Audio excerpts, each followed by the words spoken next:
পদ্মা সেতু ও পদ্মার রেলওয়ের নিচ থেকে মাটি সরিয়ে নেওয়া কেন অবৈধ হবে না জানতে চেয়ে রুল জারি করেছেন হাইকোর্ট। একই সঙ্গে সরিয়ে নেওয়া মাটি কেন দ্রুত পুনরবস্থায় ফিরিয়ে আনা হবে না রুলে তাও জানতে চাওয়া হয়েছে। রিটের শুনানি শেষে বিচারপতি রাজিক আল জলিলের নেতৃত্বাধীন বেঞ্চ রুল জারি করেন।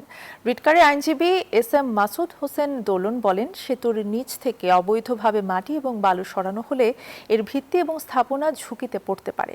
রুলের জবাব দিতে 2 সপ্তাহ সময় দেওয়া হয়েছে। এতে নারায়ণগঞ্জের জেলা জজ, সড়ক পরিবহন ও সেতু মন্ত্রণালয় এবং নারায়ণগঞ্জের সংশ্লিষ্ট কর্মকর্তাকে জবাব দিতে বলা হয়েছে।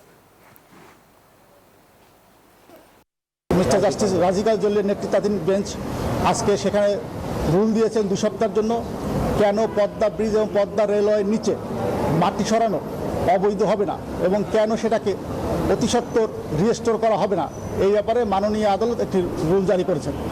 Bashundhara public school and college 2026 শিক্ষাবর্ষে ভর্তি চলছে।